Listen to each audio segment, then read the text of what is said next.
I want you to watch this incredible move called the short choke. Here we have Marcelo Garcia doing his usual, where he's torturing people in the nicest way possible with his chokes and strangles.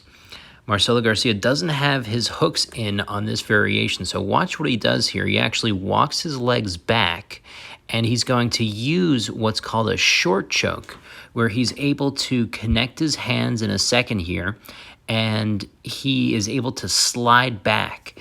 And by doing this, he's able to create an additional lever, pushing his shoulder forward while he pulls that choke back. This is an extremely, extremely strong variation of the rear naked choke that you should add into your arsenal for sure. Here's another great variation of this happening in MMA. And if you see here, the person just absolutely has to tap from this position. It looks like your whole neck is going to break if you don't. So add this short choke to your arsenal, guys, and your rear naked choke game will be better for it. Also, please check out my Submission Land instructional where I teach this very technique. It's on sale for Black Friday going on right now. I learned this move as what's called a short choke. And I just want to go over really quick the difference between a choke and a strangle.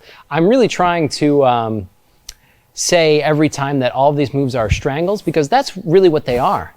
A strangle involves the constriction of the blood flow to the brain, and a choke is as if when I'm eating food and the food gets lodged in my trachea and I can't breathe, that's a choke. So if there's a trachea block, that's a choke. But what we want to do in jiu-jitsu is we want to strangle someone.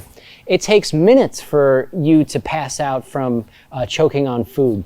But if you're in a strangle and you've compressed the neck in this way, they'll go out in about 6 to 10 seconds, give or take.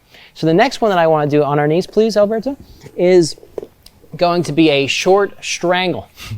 So a lot of times, the guy who is really good in this position really knows all of these variations and knows what I'm looking for. So it's going to be tough a lot of times to get fully into these different positions, okay? So all I need, and Marcelo Garcia is a great example of using the short strangle, is once I get underneath the chin from here, I don't even need to go all the way around and go in.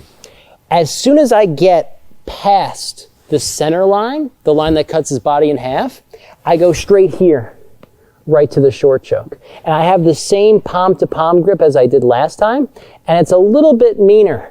And a lot of times it's called the short choke because there is some pressure on the trachea. However, the average neck is about 14 to 18 inches in diameter, and there's a trachea, there's the carotid arteries, there's 2 subspinal arteries, and there's a lot more things even in the neck. So when we're choking someone or we're strangling them ideally, what we're looking to do is compress that area. And in truth, everything gets compressed. The trachea gets compressed, the subspinal arteries get compressed, the carotid arteries get compressed, and what a lot of times happens is even though the airway is blocked, they still go unconscious because when we compress a neck, we've compressed everything that's fit into that very small space. So one more time, the short choke is if I just get right past his chin, then I go right hand to hand and I can finish the short choke right there. A lot of times this is used when my hooks aren't even in, where I can even bring him back and use my body weight moving forward and my hands back to strangle him in this way. And if you